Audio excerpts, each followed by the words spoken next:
Aj tebe sa stalo, že ti učiteľka preškrtla názov zošitu ekonómia a napísala ekonomika. A ty si určite nechápal prečo. No, veď sa má tak.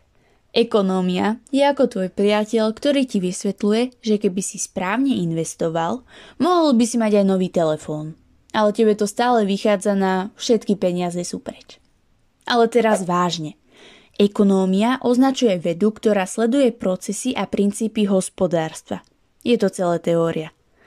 Delí sa na rôzne oblasti, ako napríklad mikroekonómia, tá skúma správanie jednotlivcov a firiem, a makroekonómia. Tá skúma celkové hospodárske javy na úrovni krajiny alebo svetovej ekonomiky.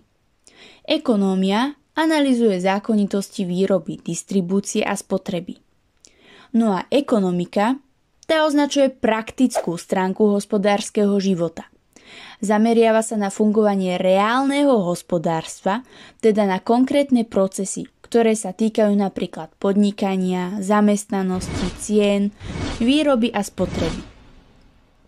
Člení sa na národnú ekonomiku, regionálnu ekonomiku a ekonomiku podniku. Je to vlastne praktická stránka hospodárstva tvojho podniku, ak ho budeš mať. Polopate povedané, ekonómia je veda, ktorá študuje a analyzuje ekonomické procesy. A ekonomika sa týka praktického fungovania hospodárstva. Takže na budúce si na to spomeň a radšej napíš ekonomika. A všetko bude OK.